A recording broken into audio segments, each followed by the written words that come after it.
কি কথা? 70 জন পেস্টিং করলে দেশ চালানো।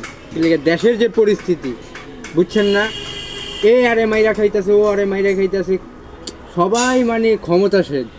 ক্ষমতা নেই খালি আমগো, আমরা গরিব। এখন যদি আমি ক্ষমতা পাইতাম তাহলে 70 জন পেস্টিং করে লইতাম, এই দেশ চালাই দেখাইতাম এই দেশ কীভাবে চালায়।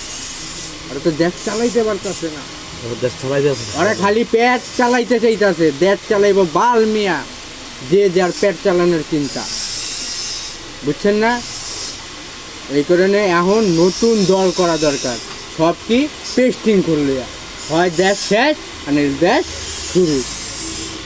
কি আর মারবে, দুকে দুকে চলতেছে দেশ। কথাটা সত্য। এই নে মারামারি, এই নে চিন্তাই, এই নে রাহাজারি, এই নে ডাকাতি, এই নে চাঁদাবাজি, এই জায়গায় ক্ষমতার পাওয়ার, বুঝেন নাই? কি রে বাবা, কথাটা সত্য। নতুন দল করতেছে আর নতুন দল করতে চাইতেছে, কিন্তু আমি তো টাকা পয়সা নাই, এটা সিগারেট খামু ভাই, এই টাকা নেই, নতুন দল করবো বাল। কিন্তু আমি কোনো একদিন এই 70 জন পেস্টিং করে লইয়া দেশ চালাম, মনে রাখছি। ধন্যবাদ।